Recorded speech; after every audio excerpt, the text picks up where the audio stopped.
या नबी मोहम्मद या रसूल मोहम्मद तुमी मोर साफायात तुमी मोर साफायात तुमी मोर साफायात तुमी मोर साफायात पेले दीदार एकटी बार तोमाके खोदार कसम कलिजा खून दिए तखन धोआबो तोमार कदम वयस कुरुनी देखेनी भांगे इश्के सकल दागात तुमी मोर साफायात तुमी मोर साफायात कुरान देख 101 आल कुराने नबीर नाम दुटी कम आल्लाहर नाम 99 गिये थाम कुसुम बिहीन देखो डिम एर पाबे ना कोनो सागात तुमी मोर साफायात तुमी मोर साफायात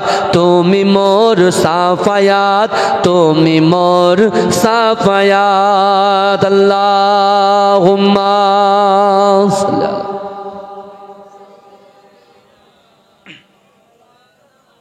वाला आले सय्यिदिना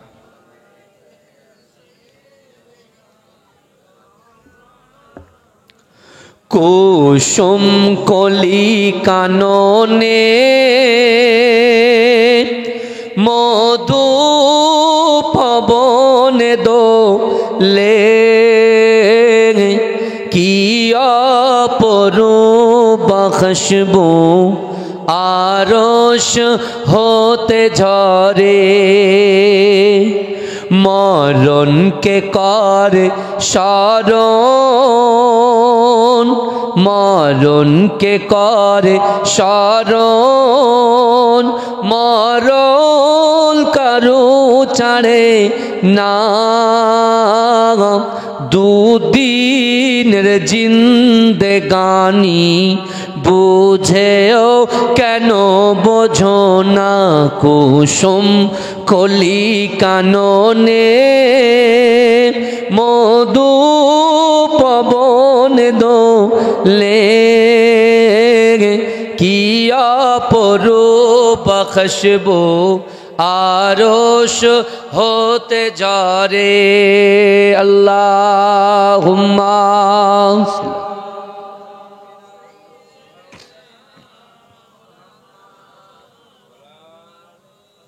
सय्यिदिना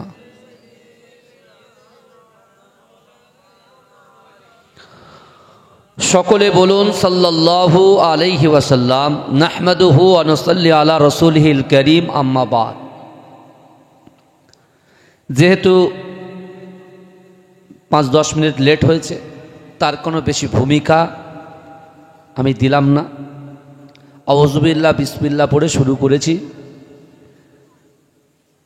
अल्लाह पाक रब्बुल आलमीनेर दरबारे लाखों कोटी शुक्रिया जे अल्लाह आजकेर दिनेते आमादेर मतो गुनाहगार खाताकार सियाकार नाचिस बान्दा बान्दिगुलोके किछु समय ए जान्नातेर बागाने कुरान हादिस इजमा कियासेर किछु कथा श्रवण करबार मतो तौफिक इनायत करे दिएछेन सकले उच्च आवाजे बोलुन आलहामदुलिल्लाह एटा मोहब्बतेर संगे बोलुन आलहामदुलिल्लाह तारपर परेई शांतिर दूत साम्यवादेर सदाचारी इमामुल आम्बिया खातामान नबीयीन हबीबे लबीबे तबीब जनाबे मुहम्मदुर रसूलुल्लाह सकले बोलुन सल्लल्लाहु अलैहि वसल्लमेर रওজা मुबारके माजार मुबारके कोटी कोटी दरूद व सालाम सकले बोलुन सल्लल्लाहु अलैहि वसल्लम आमार अल्लाह पाक रब्बुल आलामीन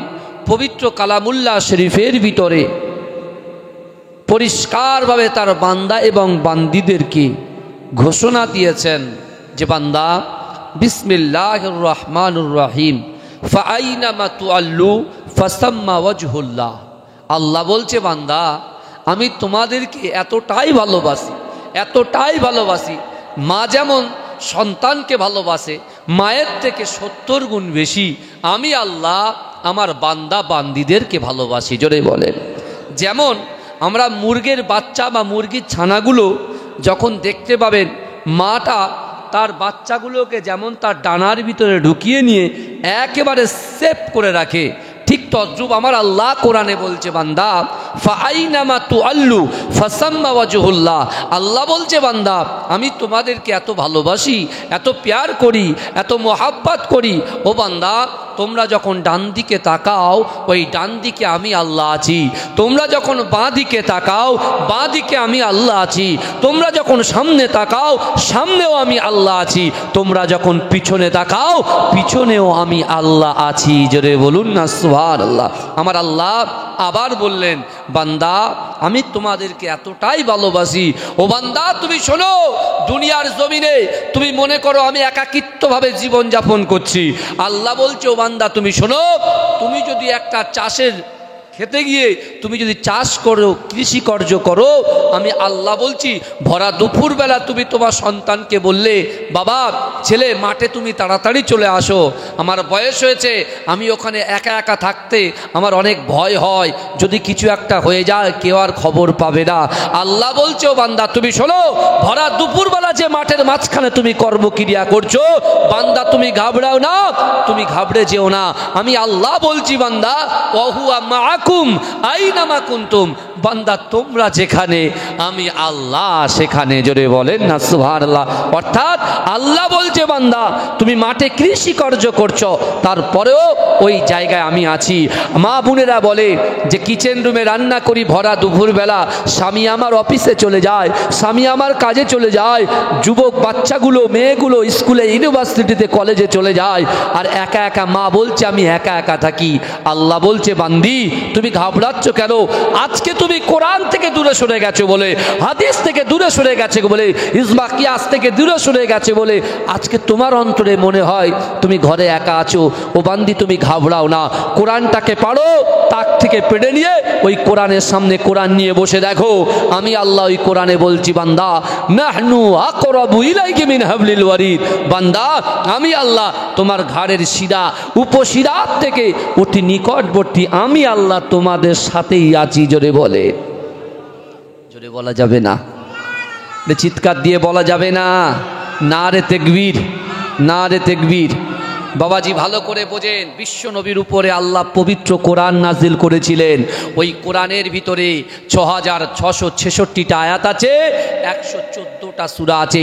কিন্তু আমি আজকে আপনাদের পীরের আওলাদ মুজাদ্দেদ জামান আমিরের শরিয়াত আলা হযরত দাদা হুজুর পীর কেবলা রাহমাতুল্লাহ আলাইহির তার শাস্ত্রের উপরে খলিফার ভিতরে তৃতীয় নম্বর খলিফা হচ্ছেন আহমদ আলী হামিদ শাহ জালালি রাহমাতুল্লাহ আলাইহি, যিনি কে ছিলেন যখন এই পশ্চিম বাংলার জমিনে অর্থাৎ যখন কোনো মাদ্রাসাই ছিল না, মুজাদ্দেদ জামান আমিরের শরিয়াত আলা হযরত দাদা হুজুর পীর কেবলা রাহমাতুল্লাহ আলাইহি তিনি দেখছেন মানুষ কুসংস্কারের মধ্যে লিপ্ত হয়ে গেছে, মানুষ তারা ভাঁড়ের দলে যুক্ত হয়ে দুমদাম গাছ বাজনা করে নানান রকমের সুর দিয়ে নানান রকম কাজকর্ম করছে। সেই সময় মুজাদ্দেদ জামান ভাবলেন যে না, শিক্ষা হচ্ছে মানব জাতির মেরুদণ্ড, শিক্ষা ছাড়া মানুষ কখনো এগিয়ে যেতে পারে না। তাই মুজাদ্দেদ জামান ঠিক করলেন যে না, প্রথমে একটা মাদ্রাসা তৈরি করতে হবে। সেই মাদ্রাসা তৈরি করলেন ফুরফুরা ফাতিহা টাইটেল মাদ্রাসা। জোরে বলুন না সুবহানাল্লাহ। সেই মাদ্রাসা থেকে আজও লক্ষ লক্ষ আলেমরা বেরিয়ে দিনের খিদমত করছেন, কথা ঠিক না বল? মুজাদ্দেদ জামান দাদা হুজুর পীর কেবলা মাদ্রাসা তখন পুরো রেডি করলেন। রেডি করার পরে মুজাদ্দেদ জামান দাদা হুজুর পীর কেবলা বললেন এবারে মাদ্রাসার দায়িত্ব সুপারিনটেন্ডেন্ট কে হবে, দায়িত্ব তো দিতে হবে। হ্যাঁ, হেডমাস্টারের একটা দায়িত্ব থাকে না, পুরো স্কুল যা যা হচ্ছে পঠন পাঠন ঠিকঠাক চলছে কিনা, বুঝতে পেরেছেন? মুজাদ্দেদ জামান সকল খলিফাকে ডাকলেন, ডাকার পরে যার নামকরণে আপনাদের গ্রামের হাই মাদ্রাসা, যার নামকরণে আমডাঙ্গা হামিদিয়া সিনিয়র মাদ্রাসা, একদম পুরো 34 নম্বর জাতীয় সড়কের ডান বাঁদিকে, সেই মুজাদ্দেদ জামান দাদা হুজুর পীর কেবলা রাহমাতুল্লাহ আলাইহি ঠিক করলেন যে আমি আমার এই মাদ্রাসার সুপারিনটেন্ডেন্টের দায়িত্ব আমি আমার মোহাব্বতের জালালি সাহেবকে দিয়ে দিলাম। জোরে বলেন, জোরে বলবেন না? এই সেই জালালি হুজুর পীর কেবলা রাহমাতুল্লাহ আলাইহিকে তিনি ফুরফুরা ফাতিহা টাইটেল মাদ্রাসার প্রথম সুপারিনটেন্ডেন্ট হিসেবে নিয়োগ দিয়েছিলেন। এক টানা 18 বছর তিনি খিদমত করেছেন। বুখারী শরীফ, জালালাইন শরীফ পড়িয়েছেন। জোরে বলুন না সুবহানাল্লাহ। বহু আল্লাহর ওলিরা তার ছাত্র, আলহামদুলিল্লাহ। কিন্তু আমার বাবাজিরা, আজকে সেই গ্রামে, যে গ্রামে তারা এসেছিলেন,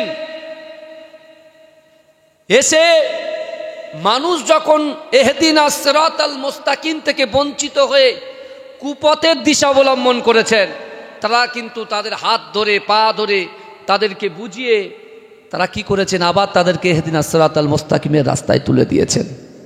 তাই তো আপনাদের দাদুরা তারা কি করেছেন, তারাও চিন্তা করেছেন। মুজাদ্দেদ জামান দাদা হুজুর পীর কেবলা যে ভাবনা, যে চিন্তা, যে চেতনা, সেটা তাদের ব্রেনের মধ্যে তারা ঢুকিয়ে কি করেছেন, ওরাও হুরকুন্ডা সিনিয়র মাদ্রাসা বানিয়েছে, তাই না? এদিকে আপনার শাহজালালিয়া বরকতিয়া হাই মাদ্রাসা বানিয়ে দিয়েছেন, আরও সব প্রতিষ্ঠানগুলো তৈরি করে দিয়েছেন। জোরে বলুন না সুবহানাল্লাহ। আমার ভাই জানেরা, হে নবী পাকের উম্মত উম্মতিরা, হে নবী দেবানারা, বিশ্ব নবী রাসূলুল্লাহ সাল্লাল্লাহু আলাইহি ওয়াসাল্লাম মক্কা থেকে 3.5 কিলোমিটার দূর একটা পাহাড় আছে। হে যুবকেরা, যে পাহাড়ের নাম হলো হীরা গোয়া পাহাড়। আমার দয়ার নবী রাসূলুল্লাহ সাল্লাল্লাহু আলাইহি ওয়াসাল্লামের বয়স যখন 35, আল্লাহ রাসূল মনে মনে চিন্তা করে, না না না, আমি রাসূলুল্লাহ সাল্লাল্লাহু আলাইহি ওয়াসাল্লাম আল্লাহ পাকের ইত্তেবা করতে চাই, আল্লাহ জিকির করতে চাই, আল্লাহর সান্নিধ্য পেতে চাই। হে যুবকেরা, ওই মক্কা থেকে 3.5 কিলোমিটার ওই পাহাড়ের উপরে আমার রাসূলুল্লাহ সাল্লাল্লাহু আলাইহি ওয়াসাল্লাম আল্লাহর ইবাদত বান্দিগিতে মশগুল ছিলেন। এজন্য বলবেন না? কিন্তু আমার ভাই জানেরা, এ নবী পাকের উম্মত উম্মতিরা, আমার দয়ার নবী, সোনার নবী, হায়াতুন নবী, নূর নবী জনাবে মুহাম্মাদুর রাসূলুল্লাহ সাল্লাল্লাহু আলাইহি ওয়াসাল্লামকে আমার আল্লাহ পাক 40 বছর বয়সে নবুয়ত দিলেন। এ যুবকেরা, 40 বছর আগে আমার দয়ার নবী রাসূলুল্লাহ সাল্লাল্লাহু আলাইহি ওয়াসাল্লামের মক্কা জীবনে আবু জেহেল, আবু লাহাব, উতবা, শাইবা, শিবা, মুগিরা, খালিদ, আবু সুফিয়ান সহ এরা সকলে আমার রাসূলুল্লাহকে আল আমিন বলে ডাকতো। কিন্তু এই যুবকেরা, হে নবী পাকের উম্মত উম্মতিরা, বিশ্ব নবী রাসূলুল্লাহ যখন আল্লাহর কোরআন নিয়ে কাবা শরীফের পাশে বসে কোরআন তেলাওয়াত করে, এ যুবকেরা, মক্কার জমিনে এমন কোনো বাড়ি ছিল না, মক্কার জমিনে এমন কোনো ঘর ছিল না, মক্কার জমিনে এমন কোনো যুবক যুবতী, নারী পুরুষ বাকি ছিল না। আমার দয়ার নবী রাসূলুল্লাহ সাল্লাল্লাহু আলাইহি ওয়াসাল্লাম যখন আমার দয়ার নবী কোরআন তেলাওয়াত করছেন, বাড়িঘর ছেড়ে দিয়ে আমার রাসূলুল্লাহর পাশে বসে বসে সকলে কোরআন তেলাওয়াত শ্রবণ করেছে। জোরে বলুন। যেমন দেখুন, আপনাদের কাজ কর্ম ছেড়ে দিয়ে জান্নাতের বাগানে এসে বসে আছে। এই জায়গায় বসলে বহু ফায়দা বাবাজি, কিন্তু তার মধ্যে দুটো ফায়দা আমি বলছি। এক, সন্ধ্যা থেকে নিয়ে যাবত পর্যন্ত যত ওলামারা জলসা করছেন, ওয়াজ করছেন, তারা যে কোরআনের আয়াত তেলাওয়াত করেছেন না করেননি? আলিফ হরফুন, বা হরফুন, তা হরফুন, প্রত্যেকটা হরফে হরফে আমার আল্লাহ পাক 10টা করে নেকি আমাদের আমল নামায় নগদে লিপিবদ্ধ করে দিচ্ছেন। যদি বলবেন না? আমার বাবাজিরা, এ নবী পাকের উম্মত উম্মতিরা, আজকে আপনার গ্রামে জলসা দিচ্ছেন, কেন আপনি জলসা দেবেন? কেন জান্নাতের বাগানে বসবেন? এ যুবকেরা, আল্লাহর কোরআন বলছে, বান্দা ইজা জা আজালুহুম লা ইস্তাখিরুনা সাআতাও ওয়া লা ইস্তাকদিমুন। এ যুবকেরা, আমার আল্লাহ পাক রব্বুল আলামিন বান্দাকে জানিয়ে দিয়েছে, ও বান্দা, মৃত্যু যখন আসবে 1 সেকেন্ড লেট করা হবে না, এক সেকেন্ড দেরি করা হবে না। এ যুবকেরা, আজকে এই জান্নাতের বাগানের ভিতরে অনেক এতিম যুবক বসে আছে, অনেক এতিম বাবাজি বসে আছে, আমিও একজন এতিম। এ যুবকেরা একটু ভালো করে বোঝার চেষ্টা করো, আমরা এতিম সন্তান, আমরা যে এখানে বসে বসে জলসা শ্রবণ করছি, আমাদের বাপ চলে গেছে অন্ধকার কবরে, সাপ বিচ্ছুর কবরে, পোকামাকড়ের কবরে। এ যুবকেরা, ওই নির্জন একেবারে জঙ্গলের ভিতরে আমার বাপটা পড়ে আছে, কিন্তু যুবকেরা বছরে একটা দিন জান্নাতের বাগানে এসে বসে আছেন, এখান থেকে কি ফায়দা হচ্ছে দেখেন। আজকে আমরা যারা আমাদের বাপ মা আত্মীয় স্বজন পাড়া প্রতিবেশী গ্রামবাসী যে বা যারা ওই কবরে শুয়ে আছে, বাবা এই গ্রামে আমার সামনে পিছনে ডান দিকে বাদিকে যত কবরস্থান আছে, ওই কবরস্থানের ভিতরে যারা শুয়ে আছেন, ওই কবরওয়ালার বাড়ি থেকে যে সকল যুবকগুলো, যে সকল মুরব্বীগুলো, যে কলো তার পুত্র পুত্রীগুলো এই জান্নাতের বাগানে বসে বসে ওয়ায়ুসাব্বিহুনাকা ওয়ায়ুহাম্মিদুনাকা ওয়ায়ুকাব্বিরুনাকা সুবহানাল্লাহ বলছে, আলহামদুলিল্লাহ বলছে, আল্লাহু আকবার বলে তাকবীর দিচ্ছে। এ যুবকেরা শুনে রাখেন, আজকে আমাদের বসার জন্য আমাদের বাপ মার কবরের আল্লাহ পাক আযাবটাকে মাফ করে দিচ্ছে। যদি বলেন কি বুঝলেন? এখানে বসে আছেন যে কবরওয়ালার বাড়ির থেকে যারা এসে বসেছেন, আমার মায়েরা কার ভিটায় আছে? স্বামীর ভিটায় আছে না? কথা বলেন, স্বামীর ভিটায় আছে। কারুর বাড়ি আপনার বনগা, কারুর বাড়ি নিউ টাউন রাজারহাট, কারুর বাড়ি কল্যাণী, কারুর বাড়ি ভাঙড়, কারুর বাড়ি এদিকে আপনার অশোকনগর হাবড়া, হ্যাঁ? আর আপনার এই গ্রামের নাম কি? হিজলিয়া। আহ, শুনে দিলটা বড় খুশি হয়ে যায় আমার, সত্যি কথা। এতটাই খুশি হয় যে হিজলিয়া মানে আমার নিজের বাড়ি বলে আমি মনে করি। বুঝতে পারছেন না? কেন আমার বাপ দাদাদের মুখে যখনই শুনতাম এই হিজলিয়ার নামই বলতো। এই অশোকনগর হাবড়া থেকে শুরু করে, বুঝতে পেরেছেন, সেদিনকে আমি তো ভাই যা ভাষা ফেসে গেছিলাম। হয়তো মুজাদ্দেস জামান দাদা হুজুর পীর কেবলার খলিফা পদ্মদাজির ওই খানদানের ছেলে বলে হয়তো আল্লাহ হেফাজত করেছেন, কারণ তারা একটা ভালো কাজ করেছে জিন্দগিতে, সেই ভালো কাজের জন্য হয়তো আল্লাহ ছাড়িয়ে দিয়েছে। একেবারে 0 পয়েন্টে চলে গেছিলাম। বাগদা থেকে আপনার সলক বলে একটা গ্রাম আছে, 500 মিটার দূরে, গ্রামটার ডান দিকের রাস্তার 500 মিটার ব্যাকে 0 পয়েন্ট। সেখানে যাওয়ার হুকুম নেই, গেলে শ্যুট করে দেবে, এরকম একটা অবস্থা। সে জায়গায় চলে গেছি, ছাড়ছে না, 40 মিনিট বসিয়ে রেখেছিল। আমি শুধু তো তওবা শরীফ পড়ছি, দোয়া ইনুস পড়ছি, আল্লাহ একটা বাদ ছেড়ে দেন, আর হবে না। নেড়া বারবার বারবার বেলতলায় আসে, এ কথা বলে নিয়ত করেছি ওইদিকে যাব, 5 কিলোমিটার আগে দাঁড়াবো, যদি কেউ নিয়ে যায় তা যাবো, জলসায় যাবো, নাহলে যাবো, বাড়ি চলে যাবো। বুঝতে পারছেন না? আর আমার ভাগ্যে হয়তো আপনাদের এই মাদ্রাসার শিক্ষকতাটা ছিল, কিন্তু যখন কাউন্সিলিং হয়েছিল না, বুঝতে পেরেছেন, তখন আমার অন্যরকম হয়ে গেছে। যাই হোক, আমিও একজন শিক্ষক, আমিও একটা মাদ্রাসায় চাকরি করি, বুঝতে পেরেছেন। আমি মুর্শিদাবাদ মানিকচক হাই মাদ্রাসায় সেখানে ছিলাম, সেখান থেকে আমি চলে এসেছি আপনার বসিরহাট মুরারিশা চৌমাতা আমিনিয়া হাই মাদ্রাসায়, বুঝতে পেরেছেন। এখানে আপনাদের যোগ্য যোগ্য শিক্ষকদের সঙ্গে আমার খুব ভালো সম্পর্ক, বুঝতে পেরেছেন, খুব ভালো সম্পর্ক, আলহামদুলিল্লাহ। মাদ্রাসাটা খুব সুনামের সাথে চলছে। আল্লাহ এই মাদ্রাসা এবং গ্রামকে কবুল করুন, বলুন আমিন। এই আপনাদের সন্তানরা যাচ্ছে তো ঠিকঠাক?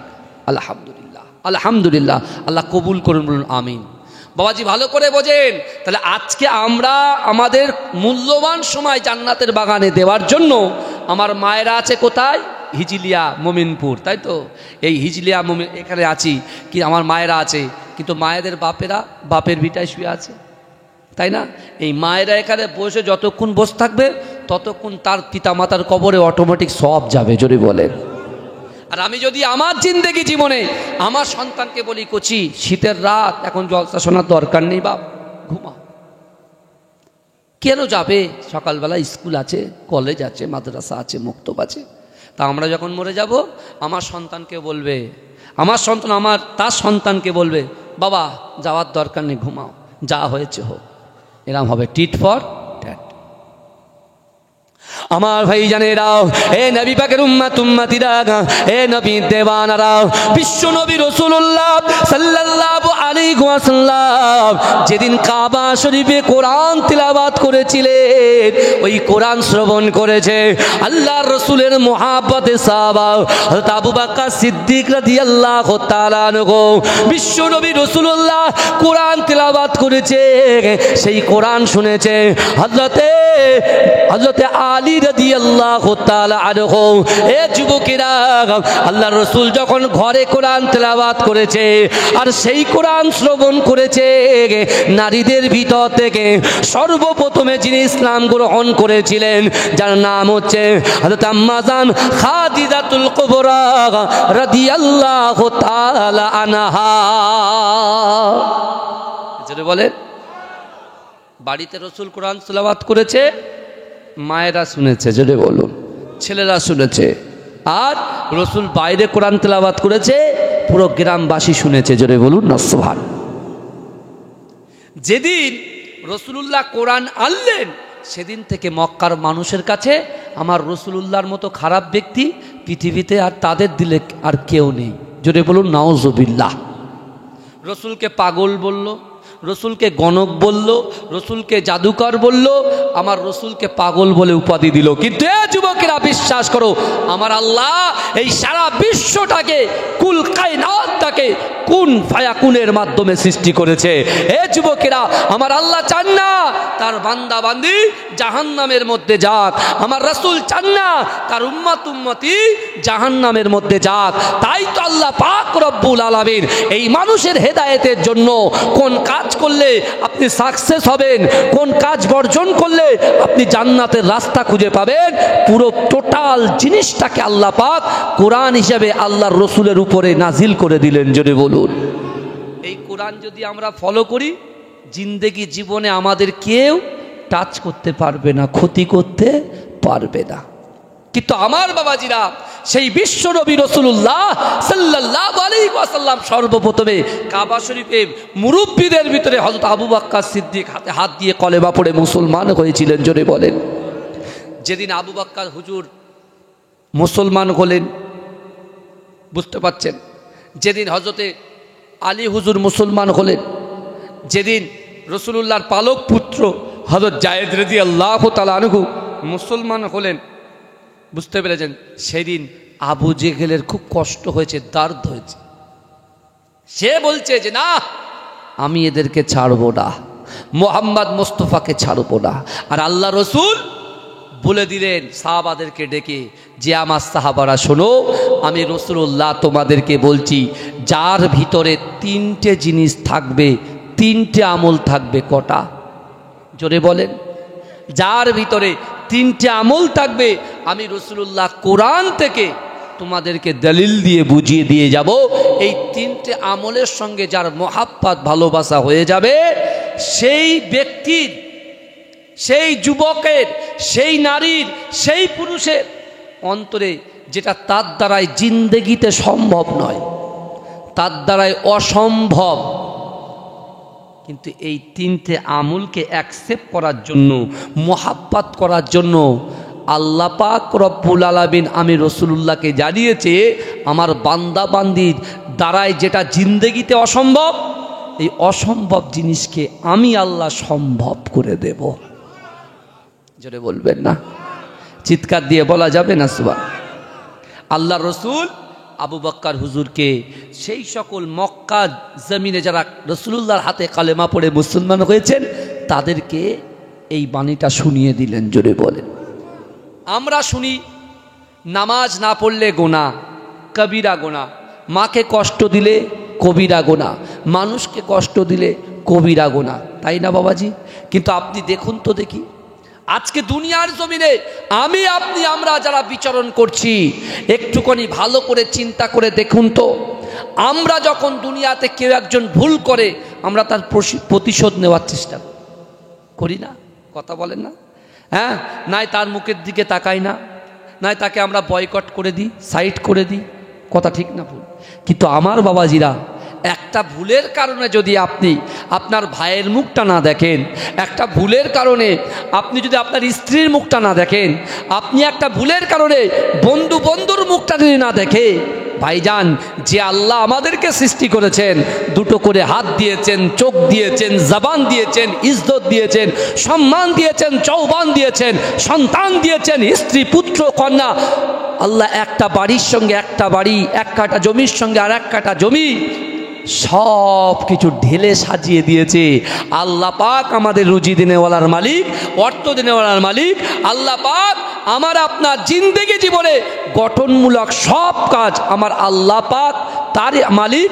আর যে মালিকের রুজি ভক্ষণ করছি, যে মালিক আমাদেরকে শক্তি দিয়েছে, যে মালিক আমাদেরকে যৌবন দিয়েছে, যে মালিক আমাদেরকে ইজ্জত দিয়েছে, যে মালিক আমাদের সম্মান দিয়েছে, যে মালিক আমাদের একটা বাড়ির সঙ্গে একটা বাড়ি করার ক্ষমতা দিয়েছে, আপনার একটা ব্যবসার সঙ্গে আর একটা ব্যবসা করার ক্ষমতা দিয়েছে, যে মালিক আপনাকে সুন্দর সুন্দর জায়গায় যাবার ক্ষমতা দিয়েছেন, আজকে সেই মালিকের নিয়ামত ভক্ষণ করে আজকে দুনিয়ার মানুষের তাবেদারি করে বেড়াচ্ছি আমরা।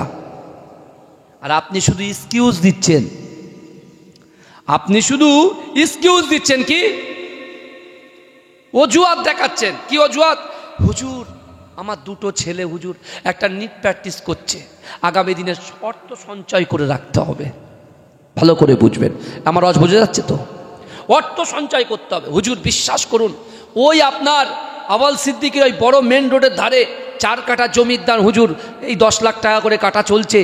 হ্যাঁ, মোটামুটি হুজুর টাকা জোগাড় করে ফেলেছি, 40 লাখ দাম হচ্ছে, আমি 30 লাখ জমিয়ে ফেলেছি হুজুর। কিন্তু কি করব হুজুর, এত ব্যবসার ভিতরে আমি ঢুকে গেছি হুজুর, নামাজ কাজা হয়ে যাচ্ছে, নামাজ কাজা হয়ে যাচ্ছে হুজুর। এখন জমিটা কিনে রাখছি, যদি ছেলে ডক্টরেটে চান্স পায় 1 কোটি 1.5 কোটি টাকা তো খরচা, এই জমি বিক্রি করে দিয়ে দেবো, ছেলে ডক্টর হবে, ছেলে ইঞ্জিনিয়ার হবে, ব্যারিস্টার হবে। বুঝতে পারছেন না? এক্সকিউজ দিচ্ছেন, তাই না? এবারে শোনেন, আমি আপনাদের কি বললাম, যে আমরা যারা এখানে বসে আছি, এই বসার জন্য আমাদের বাপ মা যারা কবরে শুয়ে আছেন তারা সওয়াব পাচ্ছে, জোরে বলুন। কিন্তু আমার ভাই জানেরা, এ নবী পাকের উম্মতিরা, এ নবী দিবানারা, বিশ্ব নবী রাসূলুল্লাহ সাল্লাল্লাহু আলাইহি ওয়াসাল্লাম ওই সকল সাহাবাদের সামনে আল্লাহ রাসূল কোরআনের আয়াত তেলাওয়াত করলেন। ও আমার সাহাবারা শোনো, আমি রাসূলুল্লাহ তোমাদেরকে জানিয়ে দিলাম, ইয়া আইয়ুহাল্লাযীনা আমানুত্তাকুল্লাহ ওয়া কুনু মা'আস সাদিকিন। হে যুবকেরা, আমার দয়ার নবী কোরআন পড়ে শুনিয়ে দিয়ে বললেন, ইয়া আইয়ুহাল্লাযীনা আমানু, হে আমার বিশ্বাসী ইমানদার বান্দারা, ওয়াত্তাকুল্লাহ, আমি আল্লাহ আমাকে ভয় করো, ওয়া কুনু মা'আস সাদিকিন, সত্যবাদীদের সঙ্গে থাকো। রাসূলুল্লাহ বললেন, এক হচ্ছে আল্লাহর ভয়। 3টা আমল বললাম, অসম্ভব জিনিস সম্ভব হবেই একদম। কারণ রসুল জবান দিয়ে যে কথা বলে, আসমানের উপরে কথাটাকে আল্লাহ কি করেন বলেন? কবুল করে নেয়। জোরে বলুন, জোরে বলা যাবে না বাবাজি? আল্লাহ কবুল করেন। ওই জন্য দেখেন আল্লাহ কত দয়ালু। দেখেন আমরা যেমন একটা মানুষ ভুল করলে তাকে দেখি না, তাহলে আমরা কত ভুল আমাদের জিন্দেগিতে। আজকে 30 বছর বয়স হয়ে গেল, 40 বছর বয়স হয়ে গেল, 50 বছর 45 বছর বয়স হয়ে গেল। আপনি চিন্তা করুন কত নামাজ আপনি কাজা করেছেন, কত রোজা আপনি কাজা করেছেন। যারা সাহেবে নেশাব, যাদের উপরে জাকাত ফরজ, জাকাতের টাকাগুলো জমিয়ে জমিয়ে রেখে অন্য কাজে ব্যয় করছে, জাকাত দিচ্ছে না। তাহলে এবার আপনি বলুন তো, আল্লাহ যদি একবার গুস্তাখ হয়ে যায়, রেগে যায়, তাহলে আমাদের কি অবস্থা হবে বলেন তো? দুনিয়ার জমিনে আল্লাহ যদি রাগান্বিত হয়, এই আমার আপনার মতো লোকের আল্লাহর রাগকে ঠান্ডা করার ক্ষমতা কারুর আছে? এই কথা বলেন না। আল্লাহ যদি একটু জমিনটাকে ধসিয়ে দেয়, আল্লাহ যদি আসমান থেকে পাথর বর্ষণ করে, আল্লাহ যদি জলকম্প করে দেয়, আল্লাহ যদি ভূমিটা যদি একটু কাঁপিয়ে দেয়, দুনিয়ার কোনো নেতার ক্ষমতা আছে ওই কাঁপানো জিনিসটাকে বন্ধ করার? কথা বলেন না। সবই তো আমরা হ্যাঁ হু করে যাচ্ছি, কিন্তু কেন আমরা মসজিদকে আবাদ করতে পারছি না? কেন আমার পিতা মাতা না খেয়ে বাড়িতে পড়ে থাকবে? কেন আমার বাড়ির ছেলেগুলো তারা সুদের আড্ডায়, জোয়ার আড্ডায় বসে থাকবে? আপনি তো অভিভাবক, আল্লাহ আপনাকে আগে জিজ্ঞাসা করবে। আপনি মনে মনে ভাবছেন আমার ছেলেকে আমি অ্যান্ড্রয়েড সেট কিনে দিয়েছি, ও নেটে পড়াশোনা করছেন, পাশে একটা সুন্দর বেডরুম তৈরি করে দিয়েছেন, তার জন্য আলাদা কামরা, আপনার জন্য আলাদা কামরা, ছোট ছেলের জন্য আলাদা কামরা। আপনি অভিভাবক, আপনি সময় দেন, আপনি বন্ধুদের সঙ্গে সময় না দিয়ে আপনি ঘরের ভিতরে প্রবেশ করুন, সন্তানরা কি করছে একটু দেখার চেষ্টা করুন। কারণ হয়তো ওই শয়তান, হয়তো ওই সন্তানটা হয়তো সে গালাত পিকচার, গালাত ভিডিও, ফেসবুক, হোয়াটসঅ্যাপ, এতে সময়টা পড়ার থেকে বেশি দিচ্ছে, আপনি বুঝতে পারছেন। কিন্তু আপনি বলছেন আমার সোনা মানিক, যদি একটা বেটা যদি কিছু হয়ে যায় সব শেষ হয়ে যাবে, হ্যাঁ, বংশের আর জ্যোতি জ্বলবে না। ভাইজান বিশ্বাস করেন, আপনি চিন্তা করুন তো, জালালে হুজুর পীর কেবলা আজ থেকে 120, 25, 50, 20 বছর আগে ইন্তেকাল করেছে, তাই তো? একটা গ্যাপ হয়েছে, আপনারা তো আমাদের চিনতেনই না, কিন্তু দেখেন একটা টাইমে তারা সেই ফসলটা ভালো করে ফলিয়েছিল বলে তাদের 120 বছর বয়স, 120 বছর পরে, তারপরেও তো আল্লাহ তার আওলাদের সঙ্গে আপনাদের তো সাক্ষাৎ করিয়েছে। এই কথা বলেন, আমি যদি আমার ছেলেকে তৈরি করে যেতে পারি, বিশ্বাস করেন, সে যদি তৈরি যদি তাকে করে দিতে পারি, আর সে যদি তার সন্তানকে তৈরি করতে পারে, কবরে শুয়ে শুয়ে সারা জীবন সাদকায় জারিয়া সওয়াব পাবেন। জোরে বলেন, জোরে বলবেন না? কিন্তু রাসূলুল্লাহ কি বলছেন? আল্লাহর ভয়। 2, কুল ইন কুনতুম তুহিব্বুনাল্লাহ ফাত্তাবিউনি ইউহিব্বুকুমুল্লাহ। আল্লাহ বলছে, হাবিব আপনি বলুন, যারা আমি আল্লাহ আমাকে ভালোবাসতে চাই, ইত্তেবা করতে চায়, আমাকে ভালোবাসার আগে যেন আপনাকে ভালোবাসে। আপনিটা কে বলেন তো? বিশ্ব নবী মোস্তফা, নবী পাক। জোরে বলুন না সুবহান। 3, রাসূলুল্লাহ বললেন আকিমুস সালাত। কোরআন খোলেন, 82টা জায়গায় নামাজ, নামাজ, নামাজ, নামাজ। আল্লাহ রসুল বললেন, কাবা শরীফের পাশে আবু বকর হুজুর, আলী হুজুর, জায়েদ হুজুরকে সামনে রেখে রাসূলুল্লাহ এই তাগিদ দিচ্ছেন। যদি বলুন না সুবহানাল্লাহ। তারা বসে বসে শুনছেন, আমরা তো এক কান দিয়ে শুনি, এক কান দিয়ে বার করে দিই। এই দেখেন, রসুল কোরআন পড়েছে, আবু বকর সিদ্দিক হয়ে গেছে। জোরে বলুন। আলী হুজুর কোরআন, রসুল কোরআন পড়েছে, আলী হুজুর শুনেছে, শেরে খোদা হয়ে গেছে। জোরে বলুন। উসমান গনি হুজুর, রসুল কোরআন পড়েছে, উসমান গনি হুজুর শুনেছেন, জিন্নুর রাইন হয়ে গেছে। জোরে বলেন। আর আবু বকর জান্নাতি হয়ে গেল, আলী হুজুর জান্নাতি হয়ে গেল, উসমান হুজুর জান্নাতি হয়ে গেল। হ্যাঁ, তারা কোরআন শুনে জান্নাতি হয়ে গেল, আর আবু জেহেল কোরআন শুনে জাহান্নামী হয়ে গেল। তার মানে কি বলেন তো? তার মানে কি? সে কোরআনকে মান্যতা দেয়নি, কোরআনকে অ্যাকসেপ্ট করেনি। মুখে কানে ভালো লেগেছে তাই শুনেছে, কানে ভালো লেগেছে শুনেছে, কিন্তু আমাদের শরীরের ভিতরে একটা জায়গা আছে, বুখারী শরীফের হাদিস, আলা ইন্না ফিল জাসাদি মুদগাতান ইজা সালুহাত সালুহাল জাসাদু কুল্লুহু ওয়া ইজা ফাসাদাত ফাসাদাল জাসাদু কুল্লুহু আলা ওয়াহিয়াল কলব।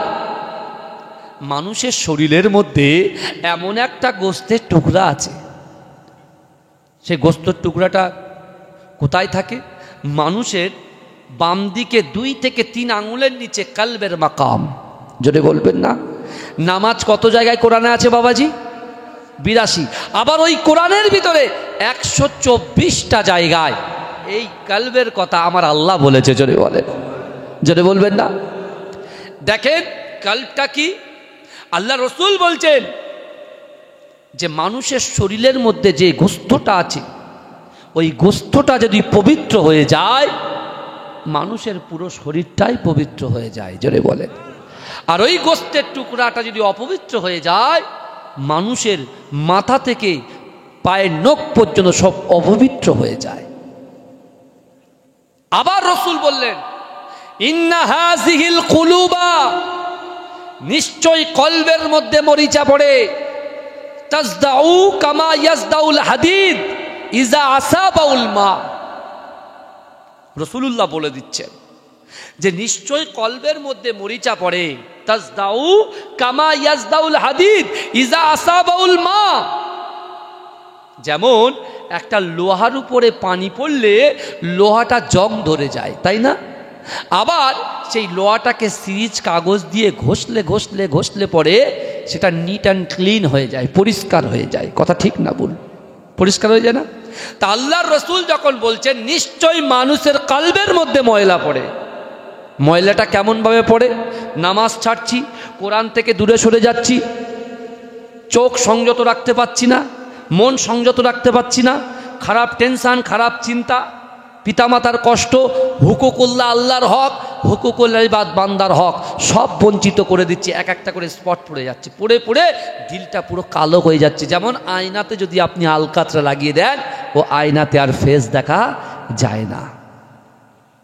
তো রাসূলুল্লাহ বোঝাচ্ছেন সাহাবাদেরকে, এই আমার সাহাবারা নিশ্চয়ই মানুষের কলবের মধ্যে মরিচা পড়ে, নারী এবং পুরুষদের ভিতরে মরিচা পড়ে। কি?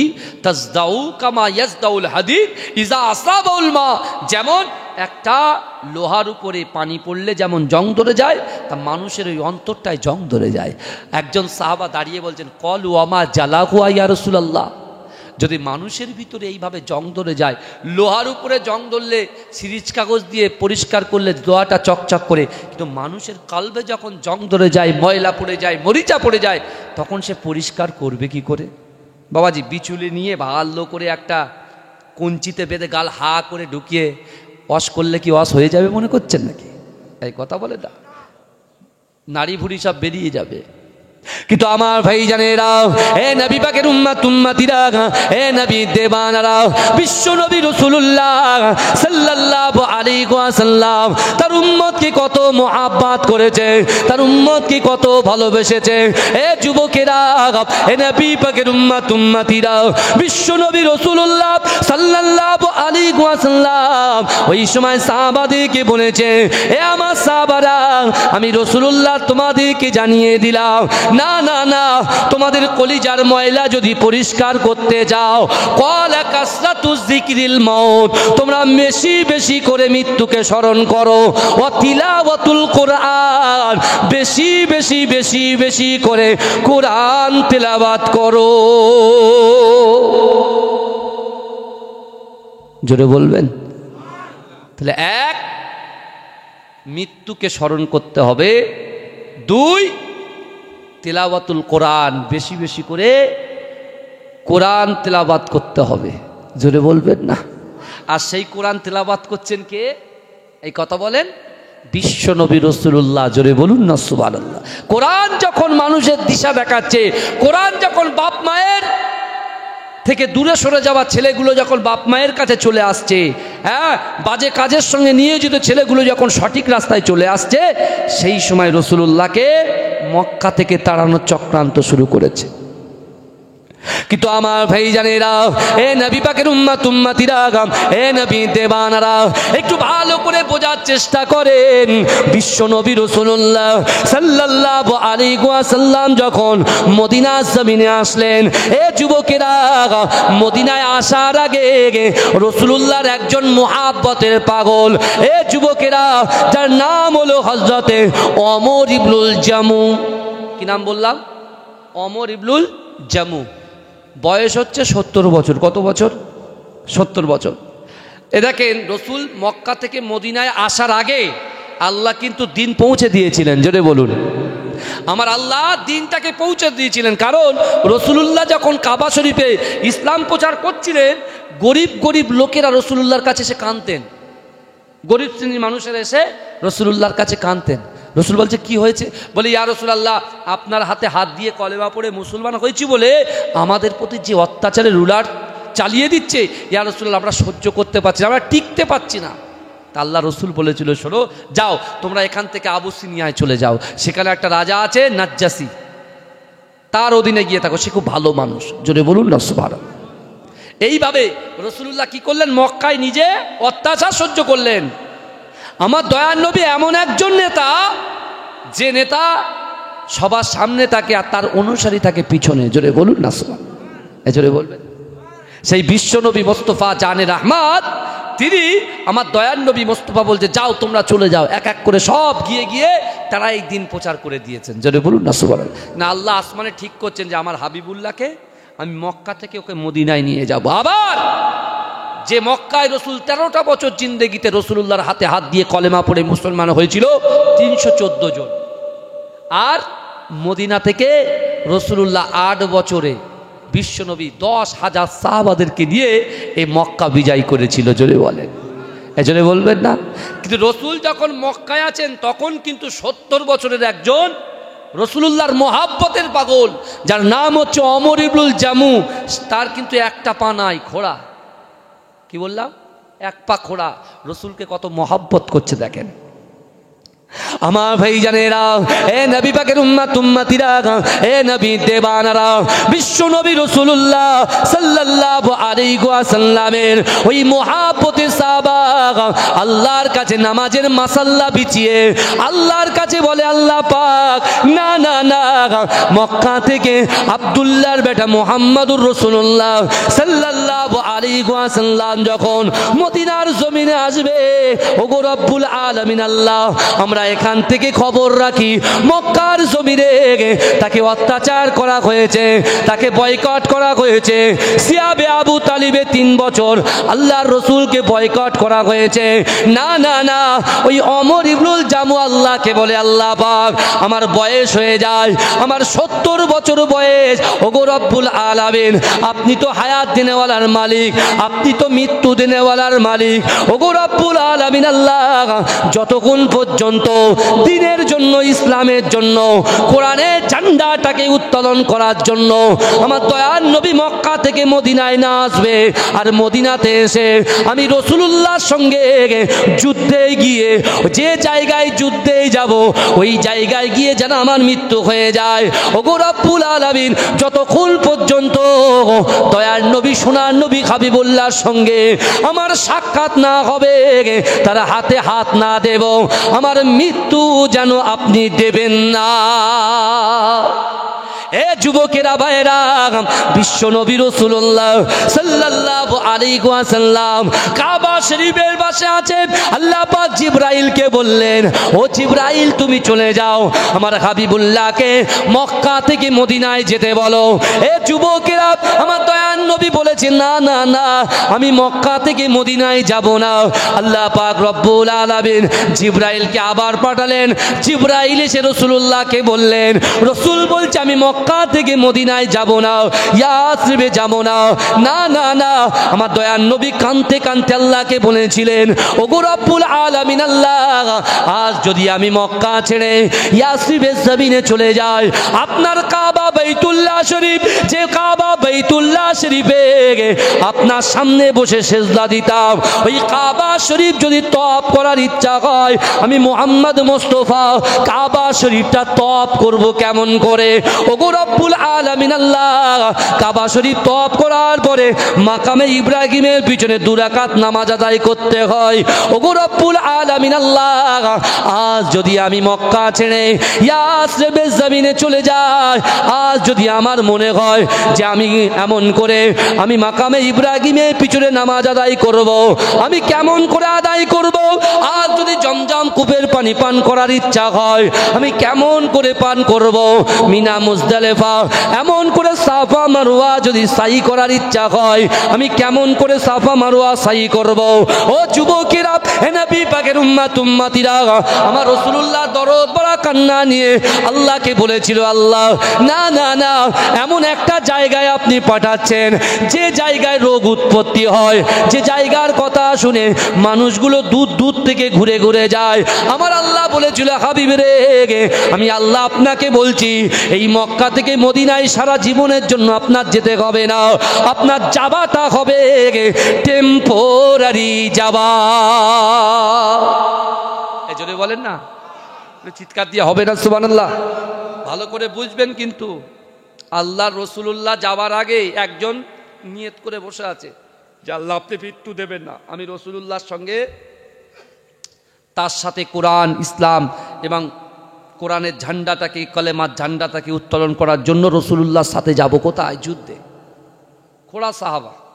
আর আমার বাড়ি, আমার পা ফ্রেশ আছে, চোখ ফ্রেশ আছে, হাত ফ্রেশ আছে। বলছে, হুজুর 12-18 হয়ে গেছে, নেমে গেছে ঠান্ডা, 16ই নেমে গেছে ঠান্ডা, এখন গিয়ে কি হবে হুজুর, ওখানে বসবো না, শুয়েই পড়ি। শুয়ে শুয়ে কানে তো আওয়াজ আসছে শুনি, আর ওই শোনা এই শোনার ভিতরে ডিফারেন্স আছে কি নাই কথা বল। আমার ভাই জানেরা, এ নবী পাকের উম্মত উম্মতিরা, আল্লাহর কোরআন আবার বান্দাকে স্পষ্ট ভাষায় জানিয়ে দিয়েছে, ও বান্দা, বিসমিল্লাহির রহমানির রহিম, আহাসিবান নাসু আইয়ুতরাকু আইয়াকুলু আমান্না ওয়া হুম লা ইফতানুন। এ যুবকেরা, এ নবী পাকের উম্মত উম্মতিরা, এ নবী দেওয়ানারা, আমার আল্লাহ কোরআনে বললেন, বান্দা তোমরা যারা ঈমান এনেছো, তোমরা কি মনে করো আমি আল্লাহ তোমাদেরকে ছেড়ে দেব? ওহুম লা ইফতানুন, আমি আল্লাহ কি তোমাদের পরীক্ষা করব না? এ যুবকেরা, এ নবী পাকের উম্মত উম্মতিরা, আল্লাহ কিন্তু আজকের দিনে আপনাদেরকে পরীক্ষা করছেন।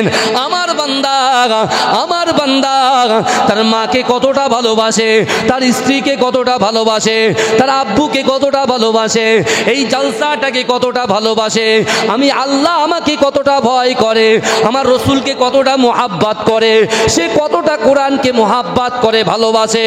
এ যুবকেরা, এ নবী পাকের উম্মত উম্মতিরা, আল্লাহ ঈমান দিয়ে পরীক্ষা করবে, আল্লাহ পাক ভয় দিয়ে পরীক্ষা করবে, আল্লাহ সম্পত্তির ক্ষতি করে পরীক্ষা করবে, আল্লাহ আপনার রোগ দিয়ে পরীক্ষা করবে।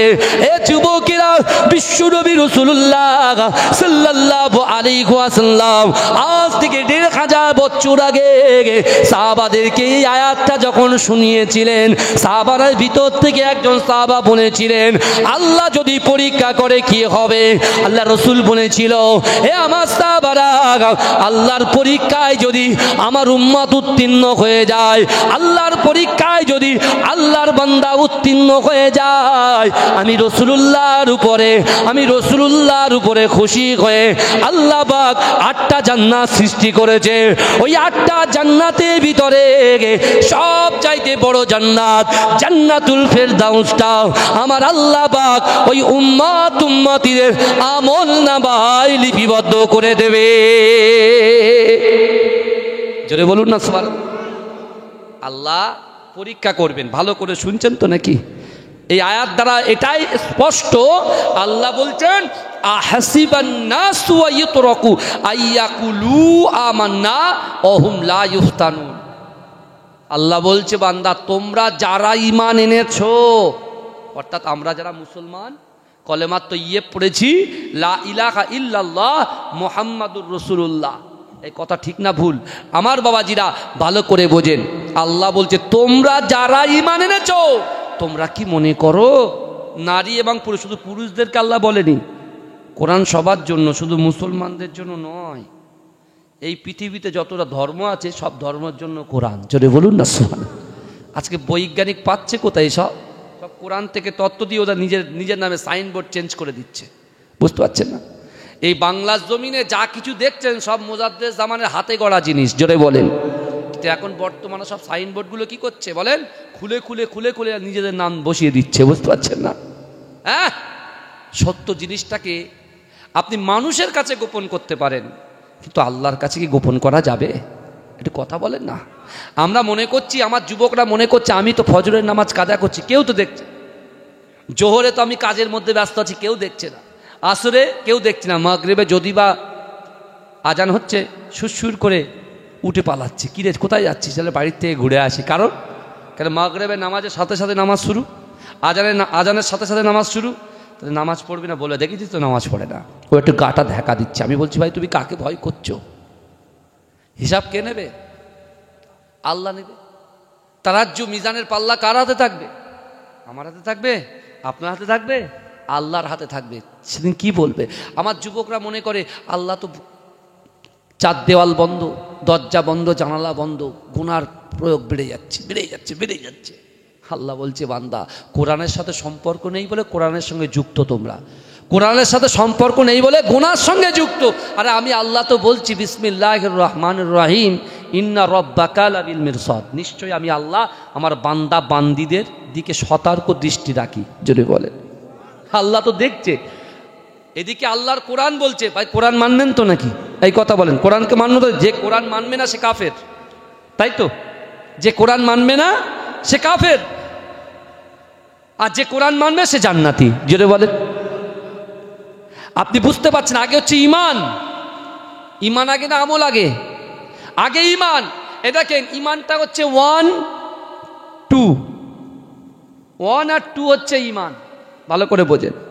আর 0 0 0 0 0 এটা হচ্ছে আমল।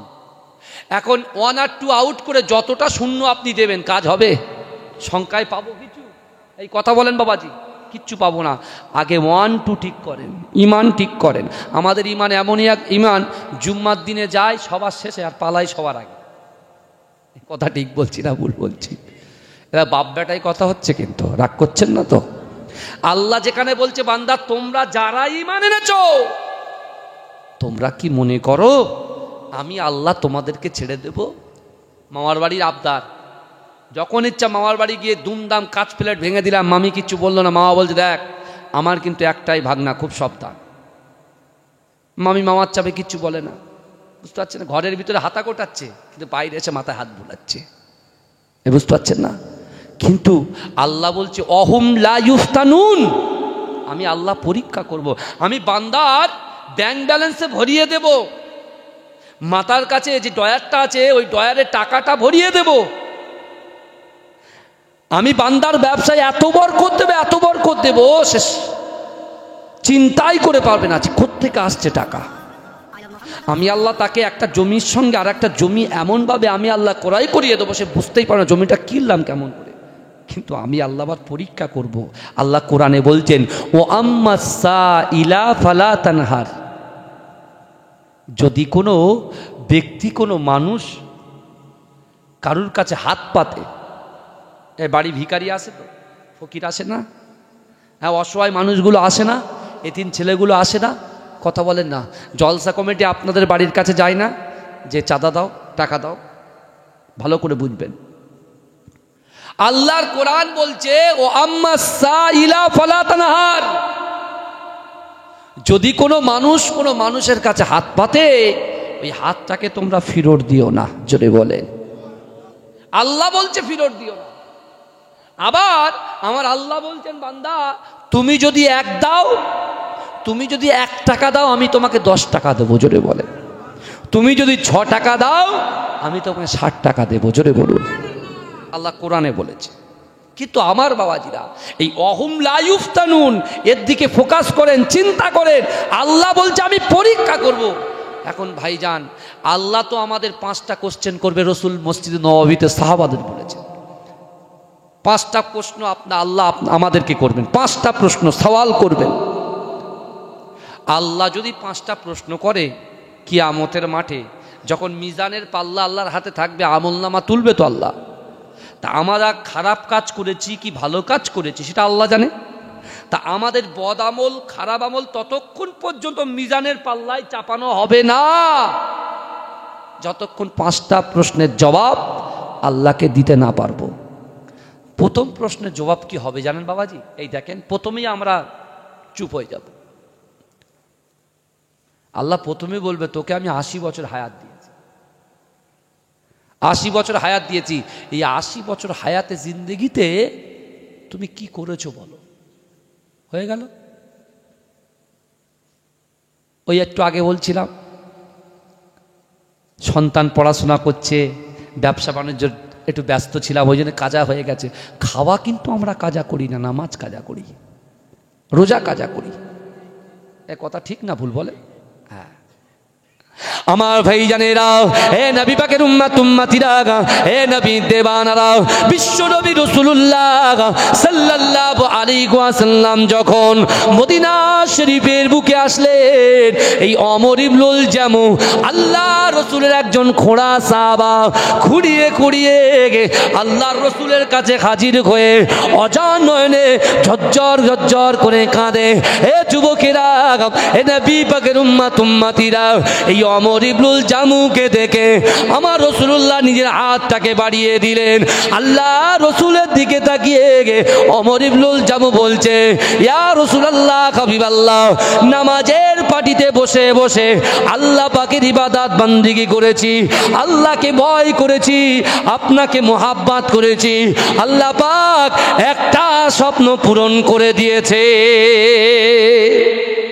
এজন্য বলেন, তার কি চাওয়া পূরণ করেছে বলেন? রাসূলুল্লাহর সঙ্গে সাক্ষাৎটা আল্লাহ করিয়েছে, জোরে বলেন। আর দ্বিতীয় নম্বর, আর দুটো বাকি, কি যুদ্ধই যাবে আর সেখানে ইন্তেকাল করবে, দুটো বাকি। আমার ভাই জানেরা, হে নবী পাকের উম্মতিরা, একটুখানি ভালো করে বোঝার চেষ্টা করেন। বিশ্ব নবী রাসূলুল্লাহ যখন ওমর ইবনুল জামুকে হাত দিলেন, ঠিক সেই সময়তে একটা যুবক ছেলে অজানয়নে রাসূলুল্লাহর দিকে তাকিয়ে তাকিয়ে কাঁদে। এ যুবকেরা, হে নবী পাকের উম্মতিরা, এদিকে মক্কার যে সকল যুবকগুলো আবু জেহেল, আবু লাহাব, উতবা, সাইবার ভয়ে আল্লাহর রাসূলের কাছে আসতে পারেনি, কিন্তু মন থেকে তারা রাসূলুল্লাহকে মোহাব্বত করেছিল, শুধু ভয়ে রাসূলুল্লাহর সামনে আসতে পারেনি। আজকে তারা মক্কার জমিনে সকলে চিৎকার শুরু করে দিয়েছে, না না না, আমাদের পেটে যদি ক্ষুধা থাকে, মুহাম্মদুর রাসূলুল্লাহকে যখন দেখতাম আল্লাহ পাক পেটের ক্ষুধাটা নিবারণ করে দিত। আবু জেহেলরা চাপে পড়ে গেছে ওদিকে, আর এদিকে রাসূল এসে যখন ওমর ইবনুল জামু হাত ধরলেন, একটা যুবক ছেলে এসে অজার নয়নে ঝরঝর করে কাঁদছে। আল্লাহ রাসূল জিজ্ঞাসা করছে, বাবা যুবক, কি ব্যাপার, তুমি কাঁদো কেন? বলি, ইয়া রাসূলুল্লাহ, ইয়া হাবিবাল্লাহ, হুজুর, আমি আপনার সঙ্গে আমার কিছু বেদনার কথা কিছু বলতে চাই, আমি বুঝতে পারছি না আমি করব কি। এক সময় যখন টেনশন ঢোকে আপনাদের মাথায়, আপনি ভেবেই পান না আমি করব কি, তাই না? কথা বলেন না? এই তিনটে জিনিস স্মরণ করে রাখেন। সত্যিকারের আল্লাহকে ভয় করবেন, রাসূলকে মহাব্বত করবেন, আর তিন, নামাজের পাটিটা ধরবেন। আপনার কষ্টের কথা, অন্তরের কথা, দুঃখের কথা, বেদনার কথা, ইচ্ছার কথা, পাওয়ার কথা, উদ্দেশ্যর কথা, যা কথা আছে আপনার কষ্টের, সব আল্লাহর সঙ্গে শেয়ার করবেন। আল্লাহ বলছে, বান্দা, তুমি যখন তোমার কষ্টের কথা আমি আল্লাহর কাছে প্রকাশ করো, আমি আল্লাহ থাকতে পারি না, তোমার কষ্টটা নিবারণ করে দিই। যদি বলবেন না, কিন্তু শর্ত আছে। শর্ত কি? আল্লাহ কিন্তু দেখবে যে বান্দা কতটা আমাকে ভয় করে, কতটা রাসূলকে মহাব্বত করে, আর কতটা নামাজ আদায় করে। ওমর ইবনুল জামু আল্লাহকে ভয় করেছে, রাসূলকে মহাব্বত করেছে, নামাজের পাটি ধরেছে, আল্লাহ তার আশা পূরণ করেছে। যদি বলুন, এই জন্য বলবেন না, একজন যুবক ছেলে যার নাম হযরতে উবাদা রাদিয়াল্লাহু তাআলা আনহু। কি নাম বললাম? হযরতে উবাদা রাদিয়াল্লাহু তাআলা। শুনছেন তো নাকি আমার ভাই জানেরা?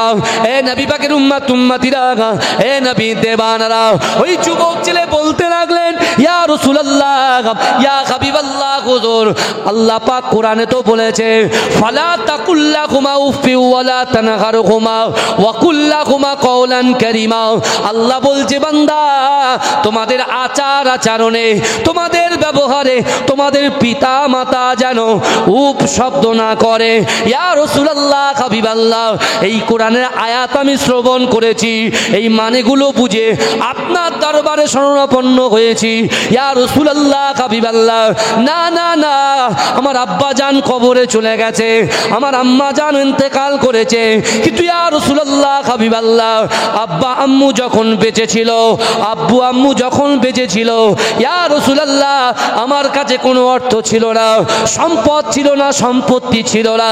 ইয়া রাসূলুল্লাহ, হাবিবাল্লাহ, ঠিকঠাক ভাবে পিতামাতাকে খিদমত করতে পারি না, পিতামাতাকে ঠিকঠাক ভাবে তাদের পাশে বসে তাদের খবরাখবর নিতে পারি না, কিন্তু ইয়া রাসূলুল্লাহ, ইয়া হাবিবাল্লাহ, হুজুর, না না না, আজকে দিনে আল্লাহ পাক আমাকে বহু ধনী করেছে, আল্লাহ অর্থ দিয়েছে, আল্লাহ সম্পদ দিয়েছে, কিন্তু ইয়া রাসূলুল্লাহ, হাবিবাল্লাহ, আজকে যে আল্লাহ সম্পদ দিয়েছে, সম্পত্তি দিয়েছে, না না না, আমার মায়ের কথা মনে পড়ে, আমার বাপের কথা মনে পড়ে, কিন্তু ইয়া রাসূলুল্লাহ, সেই পুরনো পুরনো দিনের কথাগুলো মনে পড়ে। আমার যখন যৌবন ছিল আমি মাকে খিদমত করতে পারি নাই, বাপকে খিদমত করতে পারি নাই। ইয়া রাসূলুল্লাহ, সেই মা বাপ কবরে শুয়ে আছে। আজকে আমি সন্তান যখন ঘরের ভিতরে ঘুমিয়ে যায়, আমার মায়ের কথা মনে পড়ে, আব্বা জানের কথা মনে পড়ে। মনে মনে চিন্তা হয়, না না না, মাকে তো খিদমত করতে পারলাম না, আব্বুকে তো খিদমত করতে পারলাম না। তারা কত কষ্ট করে মেহনত করে আমাদেরকে মানুষ করেছে, আমাদেরকে বড় করেছে, আমাদেরকে পড়িয়েছে, খাইয়েছে, ঘুম পাড়িয়েছে। না না না, ইয়া রাসূলুল্লাহ, হাবিবাল্লাহ, আমার এই চিন্তা হয়, আমি কি পিতা মাতাকে কি খিদমত করতে পারবো না? এ যুবকেরা, এ নবী পাকের উম্মতিরা, আল্লাহ রাসূল এই কথা শুনে ফুপিয়ে ফুপিয়ে ফুপিয়ে ফুপিয়ে কাঁদে।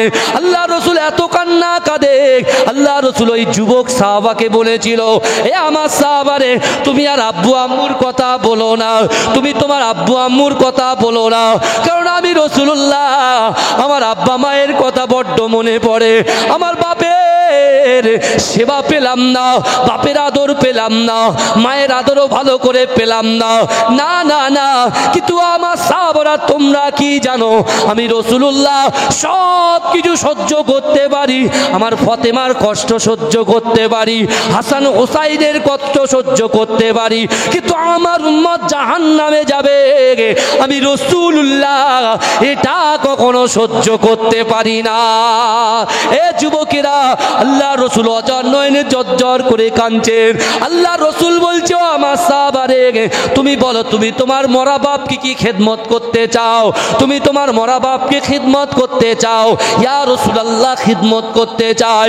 বলছে, ও আমার সাহাবারে, শোনো শোনো, নামাজের পাটিতে বসে যাবে, নামাজের পাটিতে বসে গিয়ে রব্বির হামহুমা কামা রব্বায়ানি সগীরা, রব্বির হামহুমা কামা রব্বায়ানি সগীরা, এই দোয়াটা তুমি যদি বলতে পারো, আমার আল্লাহ পাক তোমার এই দোয়ার ওসিলায় তোমার বাপ মা বেঁচে থাকাকালীন যে খিদমত তুমি করার প্রয়াস করেছিল, ওই খিদমতের সব তুমি দুনিয়ার জমিনের উপরে পেয়ে যাবে। জোরে বলে, জোরে হবে না সুবহানাল্লাহ?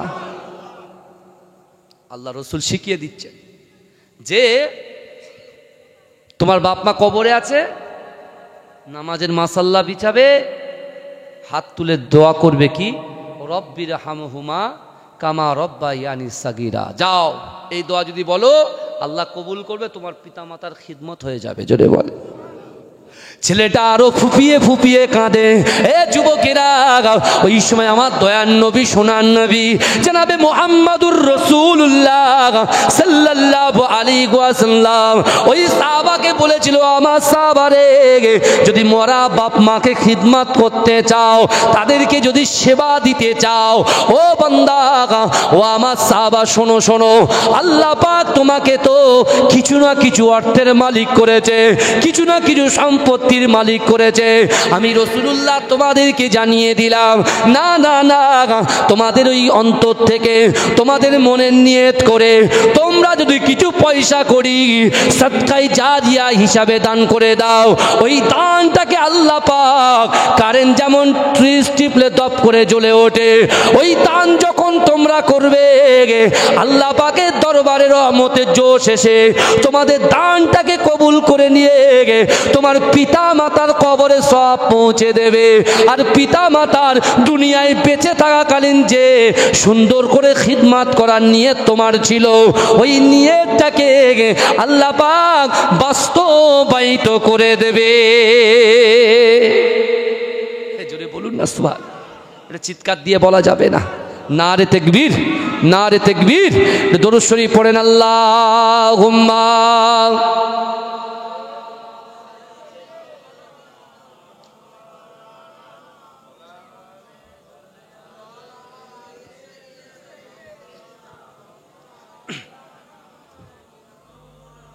বাবাজি রাসূলুল্লাহকে ভালোবাসেন তো নাকি? কথা বলেন না। কারা কারা বাসেন একটু হাত তোলেন তো। তাকবীর দেন, নারে তাকবীর। মাশাআল্লাহ, একটু সামনের দিকে চেপে আসেন তো বাবাজি, একটু আসেন, একটু আসেন। সামনে জায়গা করে আসবে কি করে? একটু আসেন, চেপে চেপে জমে জমে বসে। আমার বাবাজিরা ভালো করে শোনেন, এই বোঝা যাচ্ছে তো? তাহলে অসুবিধা হচ্ছে না তো? এই কথা বলেন না। আমরা অনেক টেনশনে আছি, কি ওয়াকফ সম্পত্তি যদি বেহাত হয়ে যায়। হ্যাঁ, কত মিটিং, কত মিছিল চলছে কি চলছে না, কথা বলেন না। হ্যাঁ, কিন্তু আমি আপনাদেরকে বলছি শোনেন, আপনারা সবাই নামাজি হয়ে যান। যেমন আল্লাহ কারুনকে সাইজ করেছে, হামানকে সাইজ করেছে, ফিরাউনকে সাইজ করেছে, এই শুনছেন তো, নমরুদকে সাইজ করেছে। এই যেটা বাড়াবাড়ি করছে এটাকেও আল্লাহ সাইজ করে দেবে, জোরে বলুন। কিন্তু আমাদের কি হতে হবে? ইবাদত গুজার ব্যক্তি হতে হবে। এই মুখে এক কথা, সামনে এক কথা, সামনে সালাম আলাইকুম আর পিছনে একদম দিচ্ছেন, এটা হবে না। পরিবর্তন হতে হবে বাবু, কিছু মনে করবেন না। এ দেখেন, আল্লাহর হক আর বান্দার হক, দুটো হক। কিয়ামতের মাঠে ফায়সালা হবে দুটো হকের। ধরেন 1 নম্বর 2 নম্বরের জন্য অনেকেই বোর্ডে র্যাঙ্ক করতে পারে না, কথা ঠিক না ভুল, তাই না? কিন্তু আপনি আল্লাহর হকে জয়ী হয়ে গেলেন, আল্লাহ বলছে যা তুই জান্নাতে চলে যা। আপনি কি আনন্দ, কি খুশি। হ্যাঁ, আল্লাহর ফেরেশতারা হাত ধরে নিয়ে যাবে, আপনি ছটপট ছটপট করে যাচ্ছেন জান্নাতে। পিছন দিক দিয়ে ফুবু হাত ধরে বসে আছে, খালামা হাত ধরে বসে আছে, স্ত্রী হাত ধরে বসে আছে, সন্তান হাত ধরে বসে আছে। এই শুনছেন তো কটা হাত ধরছে দেখেন। গ্রামবাসী হাত ধরে বসে আছে, শালাবাবু হাত ধরে বসে আছে। কিরে ছাড়, জান্নাতে যাবো। দাঁড়াও, একটা তো কমপ্লিট হয়েছে, আর একটা কমপ্লিট করেন। কি বুঝলেন? কি হলো? আল্লাহর দিকে তাকাবে, আল্লাহ বলছে আমার তো সব কমপ্লিট, আমার দিকটা আমি বুঝে নিয়েছি, এদিকটা ধরো। ভাইজান, আল্লাহ বলছে বান্দা ফাজকুরুনি আজকুরকুম, এর অনেক মানে আছে। আল্লাহ বলছে বান্দা তোমরা আমাকে স্মরণ করো, আমি আল্লাহ তোমাকে স্মরণ করব, তাই তো? এর অনেক মানে আছে। তার মানে কি? তাফসীররা বলছেন, তাফসীরকারকরা বলছেন যে আল্লাহ বলছেন বান্দা তোরা যদি আমার কথা শুনিস, আমি আল্লাহ তোমাদের কথা শুনবো। জোরে বলেন। আমরা যদি আল্লাহর কথা শুনি, আল্লাহ কাদের কথা শুনবে বলেন? আমাদের কথা শুনবে। তা আল্লাহর কথা সিদ্দিকে আকবর শুনেছে, আল্লাহ সিদ্দিকে আকবরের কথা শুনেছে, কথা বলেন না। আল্লাহ ওমর ইবনুল জামু আল্লাহর কথা শুনেছে, আল্লাহ তার কথা শুনেছে কি শোনেনি, কথা বলে না। এখনো শেষ করতে পারিনি জিনিসটা। কিন্তু আমার বাবাজিরা ভালো করে দেখেন, আল্লাহ রসুলের ওই যুবক সাহাবাকে আল্লাহ রসুল শিক্ষা দিচ্ছেন কি, যে তুমি তোমার বাপ মায়ের খিদমত করতে যদি চাও, সর্বপ্রথমে দোয়াটা পড়ো, দ্বিতীয় কিছু দান করে দাও। তারপর আল্লাহ রসুল বলছে বাপ যদি না থাকে, বাপের যে বন্ধু আছে সেই বন্ধুর কাছে যাও, তাদের মাথায় একটু হাত বুলিয়ে দাও, তাদের কিছু কিনে একটু ফল পাকড় নিয়ে তাদের একটু দাও কাছে, যাও তোমার বাপের খিদমত করা হয়ে যাবে। জোরে বলে। তোমার মা নাই, তোমার খালামার কাছে চলে যাও। তোমার বাপ নাই, বাপের বোনের কাছে, আন্টির কাছে, বেটির কাছে চলে যাও। আমাদের তো সম্পর্ক সব শেষ, সব শেষ। একটা মুসলমান অপর মুসলমানের প্রতি 6টা হক আছে। 6টা হকের ভিতরে আত্মীয়তা বন্ধন ঠিক রাখতে হবে। তা আত্মীয় আর ঠিক আছে? হ্যাঁ, নিউ টাউনে আমরা যেখানে থাকি গো, ওরে বাবা, 1 কাঠা জমির দাম 1 কোটি টাকা, বুঝলেন না? জামাই গিয়ে শালাবাবুদের যা কিছু আছে সব মেরে টিপ টিপ সই করিলে চলে এসছে। যা খুব গাড়ি চড়েছে কদিন, বুঝলেন? কখনো BMW কিনছে, কখনো জাকোয়ার কিনছে, ওরে বাপ রে বাপ। কিন্তু দেখা যাচ্ছে এই আল্লাহর কোরআন, আল্লাহ বলছে অহুম লা ইফতার, আমি আল্লাহ পরীক্ষা করব। টাকা নিয়ে শুধু ঘুরেছে, রাতের পর রাত শুধু উড়িয়েছে তাসের মতো উড়িয়ে উড়িয়ে। যে জেলেটা ভ্যান চালাতো, সে জাগুয়ার গাড়ি চেপে বেড়াতো, বিশাল বড় বড় ফ্ল্যাট সব বিক্রি করে এখন সেই ভ্যানে এসে ঠেকেছে, এখন ভ্যান চালাচ্ছে। কি হলো? মাথা হেট করে থাকে, মাথা হেট করে থাকে। বাবাজি, আল্লাহ সহজে কাউকে ধরে না, আর ধরলে পরে ছাড়ে না। ইজ্জত দিনেওয়ালার মালিককে? আল্লাহ। আল্লাহ এতটাই ভালোবেসেছে আমাদের, আল্লাহ বলছে ও বান্দা শোনো, মান কানা লিল্লাহি কানাল্লাহু লাহু, যে ব্যক্তি আমার হয়ে যায় আমি আল্লাহ তার হয়ে যায়। জোরে বলুন না সুবহানাল্লাহ। আর আমি আল্লাহ যার হয়ে যাব, সারা পৃথিবীর শক্তি যদি তার বিরুদ্ধে চলে যায়, আমি আল্লাহ তার পাশে দাঁড়িয়ে যাব, এক চুল পরিমাণে তাকে টাচ করতে পারবে না। জোরে বলুন না। নবী ইব্রাহিম আলাইহিস সালাতু ওয়াস সালাম নমরুদ আগুনে ফেলেছে, পুড়িয়েছে, আগুন ফুলের বাগান হয়ে গেছে। জোরে বলেন। আজকে হয়তো একটু কষ্ট হচ্ছে, এ যুবক যদি আল্লাহর কোরআনটাকে সামনে রেখে রাসূলুল্লাহর হাদিস অনুযায়ী আমরা জীবন যাপন করতে পারি, বিশ্বাস করেন আমার আল্লাহ বলছে বান্দা ওয়াসারিউ ইলা মাগফিরাতিম মির রাব্বিকুম, বান্দা তোমরা অতি দ্রুত অগ্রসর হও আমি আল্লাহ আমার ক্ষমার দিকে। ও বান্দা তুমি জানো না আমি আল্লাহ তোমার জন্য যে জান্নাতটা প্রস্তুত করে রেখেছি, ওই জান্নাতটা কত বড় তোমার জানা নাই। আমি আল্লাহ বলছি আসমান জমিনের মিডিলে যতটা ফাঁকা জায়গা আছে, ওই ফাঁকা জায়গা স্বরূপ একটা জান্নাত। জোরে বলে আল্লাহ বলছে বান্দা তুমি তো জান্নাত কত বড় শুনলে, কিন্তু ওই জান্নাতে কারা প্রবেশ করবে সেটা তো শুনলে না। আল্লাহ বললেন বান্দা ও ইদ্দাত লিল মুত্তাকিন। জোরে বলুন, জোরে বলেন না। উইদ্দাত লিল মুত্তাক, অর্থাৎ মুত্তাকি যারা হবে, পরহেজগার যারা হবে তারা। আমার ভাইজানেরা, এ নবী পাকের উম্মত উম্মতিরা, এ নবী দেওয়ানারা, আল্লাহ রসুলের কথা শুনে আর একজন সাহাবা দাঁড়িয়ে গিয়ে অজান নয়নে ফুপিয়ে ফুপিয়ে কাঁদে। ও যুবকেরা, যার নাম হচ্ছে হযরতে উবাদা রাদিয়াল্লাহু তাআলা আনহু। আল্লাহ রসুল বলছে বাবা উবাদা কি হয়েছে?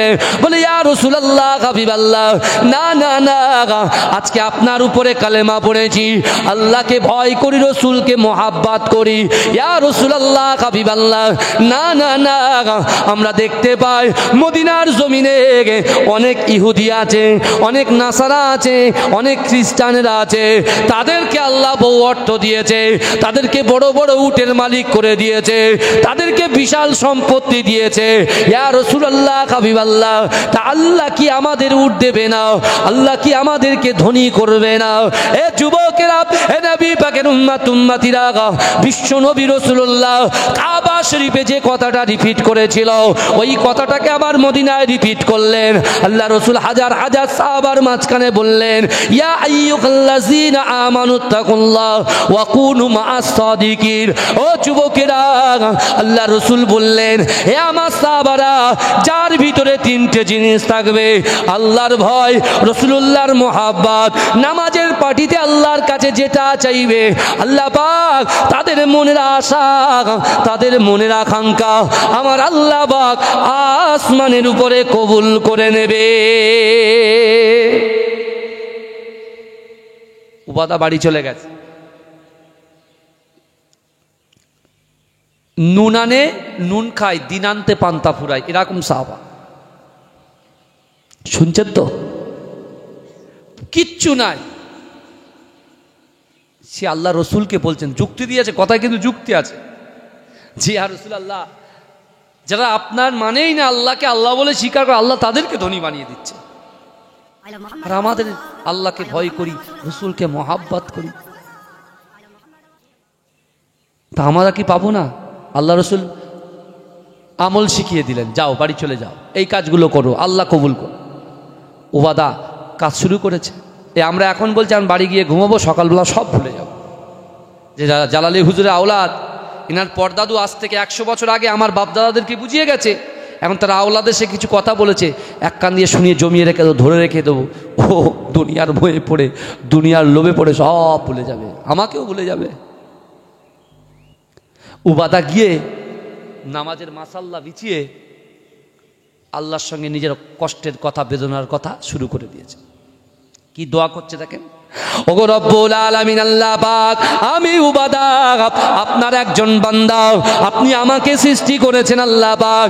না না না, আমি আপনাকে ভয় করি, রাসূলুল্লাহকে মোহাব্বত করি, নামাজের মাসাল্লায় দৈনন্দিন 5 ওয়াক্ত নামাজ আদায় করি, নফল নামাজ আদায় করি। ওগো রব্বুল আলামিন আল্লাহ, আমি কি কিছু উটের মালিক হতে পারবো না? এ যুবকেরা, এই দোয়া করার পরে 1 থেকে 3 দিনের ভিতরে আমার আল্লাহ পাক ওই উবাদাকে 4টে উটের মালিক করে দিলেন।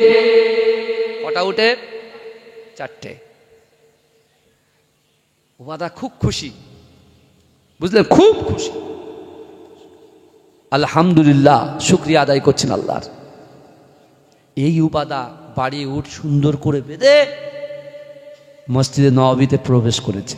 আর মসজিদে নববী যেই প্রবেশ করেছে, আর একজন ইহুদি ব্যক্তি 70 থেকে 75 বছর একজন ইহুদি একটা খোড়া উট নিয়ে মসজিদ নববীর ভিতরে প্রবেশ করেই আমার রসুলকে নাম ধরে ধরে ডাকছে, মোহাম্মদ মোহাম্মদ বলে। এই আমরা যখন মোহাম্মদ বলি তখন আমরা কি পড়ি বলেন তো? হ্যাঁ, সাল্লাল্লাহু আলাইহি ওয়াসাল্লাম। আল্লাহ রসুল বলছে, সেই ব্যক্তি বখিল, কৃপণ, যে আমার নাম শুনলো কিন্তু দরুদ পড়লো না। এখন তো ইসলামটাকে শর্ট করে দিচ্ছে, বুঝলেন, সব বেদাত বানিয়ে দিচ্ছে। আজানের পরে হাত তুলে দোয়াটাও বলছে বেদাত, আমার মা বাপের কবর জিয়ারাত করো সেটাও বলছে বেদাত, পীর মানাটাও বেদাত বলছে, নানান রকম জিনিস। পরে আলোচনা করবে বিষয়। আবার ইনশাল্লাহ যদি আবার আল্লাহ নিয়ে আসে, দাওয়াত দেওয়ার জন্য বলছি না, মহব্বত করে এমনি চলে আসবে এবার, আমি বুঝতে পারছেন। আলহামদুলিল্লাহ, কারণ এসব আমাদের গড়া জায়গা, তাই না? বিশ্বাস করুন, আল্লাহর রসুলের ওই সাহাবা উবাদা দূরে দাঁড়িয়ে আছে, আর রসুলুল্লাহ সব থেকে কঠিন রাগান্বিত সাহাবা, খুব রাগ করেন। তার নাম কি বলেন তো? রেগে যান, খুব দিমাগি সাহাবা, হযরতে আমিরুল মুমিনিন ওমর রাদিয়াল্লাহু তাআলা উনি সহ্য করতে না পেরে তরোয়ালটা বার করেছে। যেই বার করেছে, আল্লাহ রসুল সাল্লাল্লাহু আলাইহি ওয়াসাল্লামের সাইড দিয়ে যেই মারতে গিয়েছে, রসুল বলছে, অমর তুমি খামোশ হয়ে যাও, রুকো রুকো রুকো, ইন্নাল্লাহা মা'আস সাবিরিন, সবর করো, ধৈর্য ধরো, আল্লাহ আমাদের সাথে আছে, জোরে বলুন। অমর হুজুর চুপ হয়ে গেলেন। এবারে ওই ইহুদি এসে বলছে, শোনেন, আমি আপনার কাছে ইসলাম গ্রহণ করতে আসিনি, ঈমান আনতে আসিনি, কোরআন শুনতে আসিনি, কিন্তু হ্যাঁ, আমি আপনার কাছে এসেছি আমার মনের খয়েশ, আমার ইচ্ছা, আমার বেদনা, আমার এটা নিয়ে যে মোহাম্মদের দরবারে যে আসে সে কখনো খালি হাতে ফেরে না, জোরে বলেন। একজন ইহুদি এসেছে, সে বলছে মোহাম্মদের দরবারে যে আসে সে কখনো খালি হাতে ফেরে না। আজকে যে জান্নাতের বাগানে আমরা এসেছি, আমরা তো কলেমা পড়েছি, পড়েনি? আমরাও আজকে প্রথমে বলেছি নিয়ত করে আসেন, যে নিয়ত করেছেন আমরাও খালি হাতে ফিরবো না ইনশাআল্লাহ, জোরে বলেন। আল্লাহ রসুল বলছে, কি ব্যাপার? বলছে, আমাকে একটা উট দিতে হবে। আল্লাহ কোরআনে কি বলছে? অহুম লা ইফতানুন, আমি আল্লাহ পরীক্ষা করব, অর্থ দিয়ে, সম্পত্তি দিয়ে। এখন উবাদার পরীক্ষা শুরু হয়ে গেছে। কি পরীক্ষা শুরু হয়েছে? এখন রসুলুল্লাহ পেটে পাথর বাঁধা, উট দেবে কি করে? উবাদা সাইডে চিন্তা করছে, আল্লাহর ভয়, রসুলুল্লাহকে ভালোবাসি, রসুলুল্লাহ চোখ দিয়ে ঝরঝর করে পানি পড়ছে। তো রসুলুল্লাহর ওসিলাই তো আল্লাহ দিয়েছেন, এই যা কিছু দিয়েছেন, আমাদের বাচ্চা, আমাদের ঘর, আমাদের বাড়ি, আমাদের গাড়ি, আমাদের টাকা, আমাদের অর্থ, আমাদের সম্পদ, আমাদের চোখ, আমাদের নাক, আমাদের হাত, আমাদের মুখ, সব কিছু আল্লাহ দিয়েছেন কার ওসিলায়? রসুলুল্লাহর ওসিলায়। উবাদা চিন্তা করছে, রসুল বলছে, বাবা উট দেবো কোত্থেকে? আমার ভাই জানেরা, এ নবী পাকের উম্মত উম্মতিরা, এ নবী দেবানারা, আল্লাহ রসুলের মুহাব্বতের সাহাবা হযরতে উবাদা রাদিয়াল্লাহু তাআলা আনহু মনে মনে চিন্তা করে, না না না, আল্লাহ যাকে সৃষ্টি না করলে এই দুনিয়ায় কিছুই সৃষ্টি করতেন না, সেই বিশ্ব নবী রাসূলুল্লাহর দরবারে একজন ব্যক্তি খালি হাতে ফিরে যাবে, আর কাল কিয়ামতের মাঠে আল্লাহর হাতে মিজান মিজানের পাল্লা থাকবে। আল্লাহ যদি জিজ্ঞাসা করে, ও বাবা উবাদা, তোমাকে তো আমি আল্লাহ 4টে উটের মালিক করেছি, তুমি কেন একটা উট রাসূলুল্লাহর মহব্বতে দান করো নাই? এ যুবকেরা, ওই কোরআনের আয়াতটা মনে পড়ে যায়, ও আম্মা সাইলা ফালা তানহার, যদি কোনো ব্যক্তি কোনো মানুষের কাছে হাত পাতে, ওই হাতটাকে তোমরা ফেরত দিও না। এ যুবকেরা, এ নবী পাকের উম্মতিরা, আল্লাহ রাসূলের মহব্বতের সাহাবা, আল্লাহ রাসূলের প্রাণ প্রিয় সাহাবা, বিশ্ব নবী রাসূলুল্লাহ সাল্লাল্লাহু আলাইহি ওয়াসাল্লামের ওই মহব্বতের সাহাবা হযরত উবাদা রাদিয়াল্লাহু তাআলা আনহু আস্তে আস্তে রাসূলুল্লাহর দিকে এগিয়ে এসে আল্লাহ রাসূলের চোখের পানিটাকে মুছিয়ে দেয়। ইয়া রাসূলুল্লাহ, আপনি কাঁদবেন না, আমি উবাদা বলছি, আল্লাহ পাক আপনার মহব্বতে ভালোবাসায় আমার 4টে উটের মালিক করেছে, আর এই 4টে উটের ভিতর থেকে আপনার মহব্বতে, আপনার ভালোবাসায়, আপনার প্রেমে আমি উবাদা একটা উটকে এই ইহুদিকে দান করে দিলাম। এ যুবকেরা, আল্লাহ রাসূল সাল্লাল্লাহু আলাইহি ওয়াসাল্লামের এই সাহাবাই কথা বলার সাথে সাথে আল্লাহ রাসূল দাঁড়িয়ে মুচকে মুচকে হাসে। এ যুবকেরা, সাহাবারা প্রশ্ন করলো, ইয়া রাসূলুল্লাহ, আপনি তো এখনই কাঁদছিলেন, এখন কেন আপনি হাসছেন? আল্লাহ রাসূল সাহাবাদের উত্তরের জবাব, সাহাবাদের প্রশ্নদের জবাব দিলেন, ও আমার সাহাবারে, না না না, আমার উবাদা দিন আনে দিন খায়, ও যে 4টে উটের মালিক আল্লাহ করেছে, ওই 4টে উটের ভিতর থেকে আমি রাসূলুল্লাহর মহব্বতে এই ইহুদিকে একটা উট দান করার জন্য আমার আল্লাহ পাক, তার জন্য আমার আল্লাহ আমাকে চামড়া চোখে দেখাচ্ছে। উটটা দেওয়ার সাথে সাথে আল্লাহ পাক জান্নাতের সব চাইতে বড় জান্নাত, জান্নাতুল ফিরদাউসের দরজাটাকে তার জন্য খুলে দিয়েছে। জোরে বলুন, এই জোরে বলবেন না? তাহলে এখানে তো আমরা অনেক এতিম যা বসে আছি, অনেক যুবকেরা বসে আছি, আর আজকে আমার সত্যি খুব খারাপ লাগে, কিছু মনে করবে না, নিজের বলে বলছি, একটা জলসা করতে গেলে মানুষের কাছে হাত পাততে হয়, কোরআন হাদিসের কথা শুনবেন, সুন্দর করে আমরা শুনবো, বসবো, যে কোরআনের ধ্বনি শুনলে, আয়াত শুনলে সব হয়, এই কোরআনের আলোচনা করলে বাড়ির লোকজনগুলো, মহিলাগুলো পর্দায় বসলে কবরের আযাবটাকে আল্লাহ হালকা করে দেয়। আর আজকে সে জায়গায় চিল্লে চিল্লে বলতে হবে, বাবাজি এত টাকা দেন, এত টাকা দেন, এত টাকা দেন। বাবাজি, আপনাদের কাছে একেবারে নতুন এসছি, বুঝতে পেরেছেন? বেজার হননি তো আমার উপরে? খুশি তো সবাই নাকি? কথা বলেন না? হ্যাঁ, আলহামদুলিল্লাহ, আমিও খুশি আপনাদের উপরে। ইজ্জত দিনেওয়ালার মালিক হচ্ছেন আল্লাহ। জীবনে বহু টাকা বহু দিকে চলে গেছে বাবাজি, এক জায়গায় করতে পারে, কত মানুষের কাছে কত লোক কত টাকা পায়, তারা ফোনই ধরে না। হ্যাঁ, কিন্তু আপনি যদি নিয়ত করে জলসার জন্য কিছু দেন, আল্লাহ বলছেন রাসূলুল্লাহর হাদিস অনুযায়ী আল্লাহ পাক আমাদের জন্য জান্নাতের দরজা খুলে দেবে। আর বাপ মাকে তো আমরা খিদমত করতে পারিনি, তখন টাকা ছিল না, এখন টাকা আছে। যদি বাপ মার জন্য কিছু টাকা দান করে দিই, অবশ্যই আল্লাহ পাক তাদের খিদমত করবে। তাই আমি 10 জন ভাইকে বলবো, এখানে কোনো আল্লাহর বান্দা আছেন যে আগামী বছরে এ জলসার জন্য 2টো করে 1000 টাকা দেবেন, 2000 টাকা।